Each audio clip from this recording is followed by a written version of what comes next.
వివేచన ఎక్కడి నుండి వస్తుందో మనకి. వెయిట్ మినిట్ ప్రోగ్రామ్ను వీక్షించడానికి ఆన్లైన్కి వచ్చినటువంటి మీకు ప్రభు పేరట శుభములు కలుగునగాక.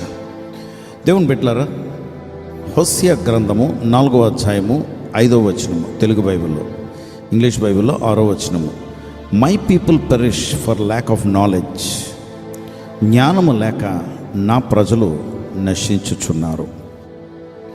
జ్ఞానము జ్ఞానము జ్ఞానం అంటే విజ్డమ్, అంటే బ్రతకటానికి గల అవసరమైనటువంటి బుద్ధి, అది జ్ఞానము.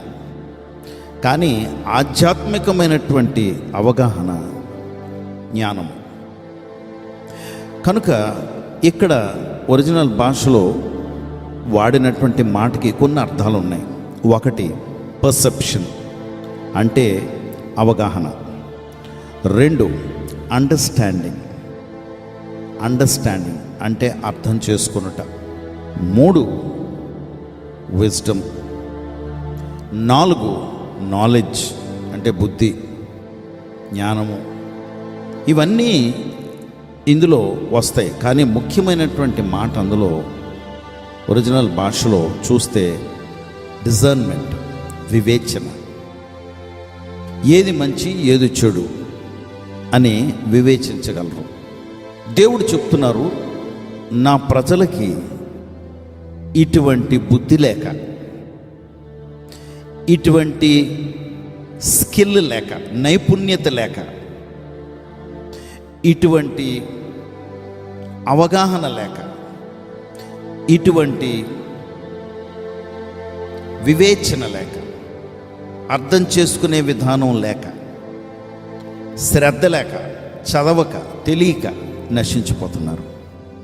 సో నశించిపోవటానికి గల కారణం ఏంటంటే ఎలా బ్రతకాలో తెలియక. కొంతకాలం క్రితం నేను పెద్ద ఉద్యోగం చేస్తున్నాను, చాలా పెద్ద ఉద్యోగం, బ్యాంక్లో సీనియర్ మేనేజర్ని. చాలా బ్రిలియంట్ కెరియర్, నాకు మంచి పేరు ఉండేది బ్యాంకులో. అయితే ఏ పని చేసినా చాలా పరిపక్వతగా, చాలా చక్కగా చేయించేవాడిని, చేసేవాడిని, మంచి పేరు తెచ్చుకున్నాను. అయితే ఒక సమయం వచ్చింది, మొత్తం నా జీవితం, నా కెరియర్ అంటే నా ఉద్యోగ పరిస్థితి అంతా కూడా క్రిందకి దిగజారిపోతుంది. ఎంతవరకు దిగజారిపోయిందంటే నేను ఉద్యోగం నుండి పరారైపోయే స్థితి వచ్చింది.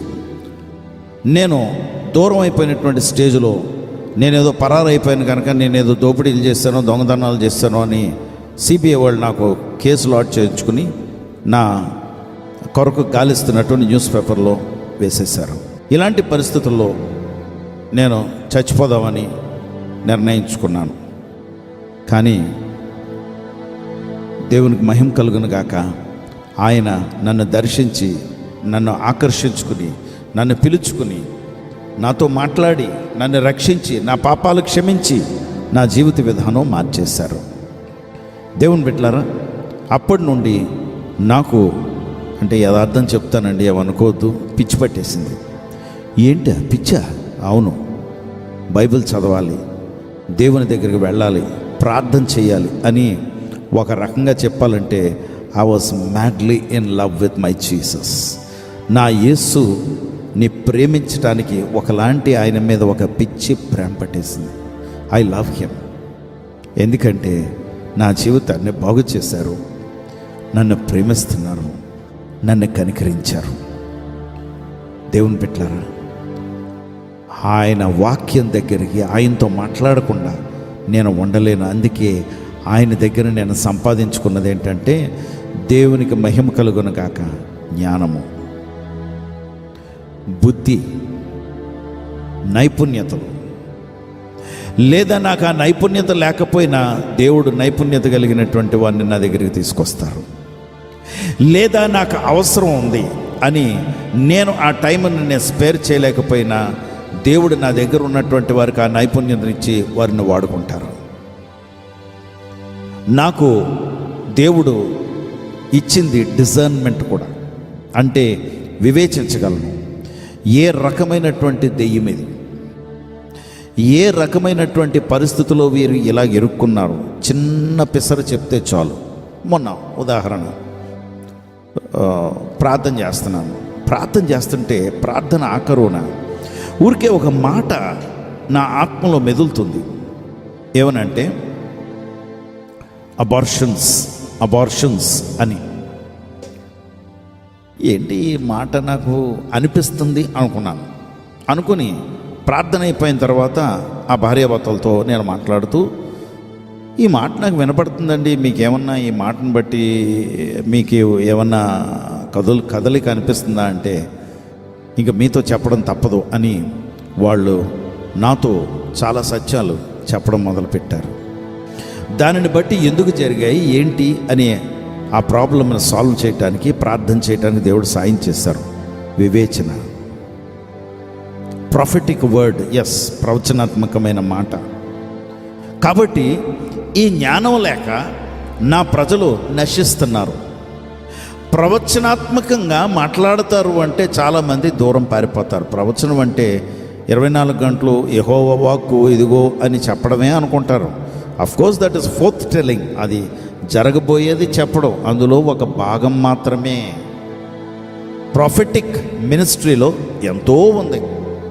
కాబట్టి దేవుడు ఏం చెప్తున్నారంటే, నా ప్రజలు ఆ విశ్వాసం లేక, ఆ జ్ఞానం లేక, ఆ డిజర్న్మెంట్ లేక, ఆ వివేచన లేక, ఆ నైపుణ్యత లేక, ఆ అవగాహన లేక, ఆ అర్థం కాక నా ప్రజలు నశిస్తున్నారు.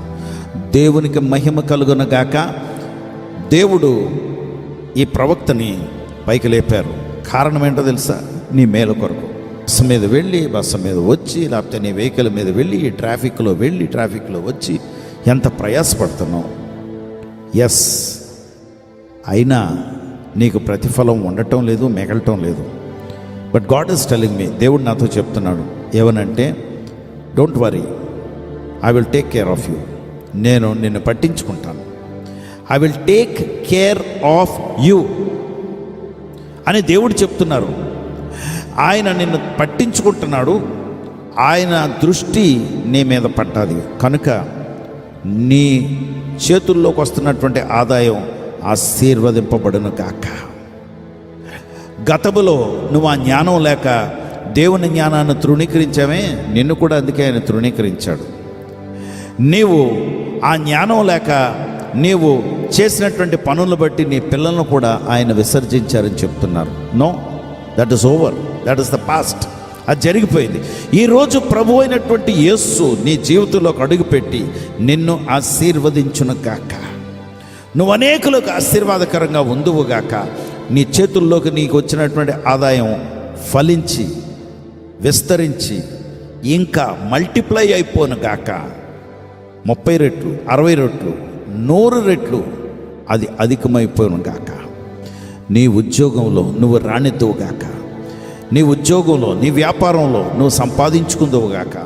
నీ ఉద్యోగంలో నీకు ప్రమోషన్ వచ్చును గాక. God will open doors to you my friend. Yes, దేవుడు చేస్తారు. ఆయన వాక్యం పట్ల నువ్వు ఆసక్తి కలుగుండు. సంఘం పట్ల, బోధ పట్ల, అంతేకాదు ప్రతి కార్యక్రమము నేను ఉండాలి, నేను వినాలి. I don't want to miss any single blessing. ఒక్క ఆశీర్వాదం కూడా నన్ను దాటి వెళ్ళకూడదు అన్నటువంటి ఆసక్తిని నువ్వు చూపిస్తే, నీ ఆసక్తిని బట్టి ఆయన నీ దగ్గరకు వస్తాడు, నిన్ను ఆశీర్వదిస్తాడు. He will deploy angels. పరలోకము నుండి దేవదూతలు నీకు అనుగ్రహింపబడుదురుగాక. పరిశుద్ధుడ ప్రభా, నీకు వందనాలు, స్తోత్రాలు. నీ బిడ్డలను ఆశీర్వదించండి, అనేకులకు ఆశీర్వాదకరంగా చేయండి. నాయన, జ్ఞానము లేకే నా ప్రజలు నశిస్తున్నారన్నారు. నిజమే.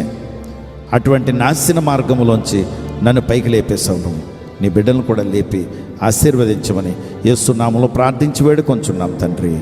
ఆమేన్.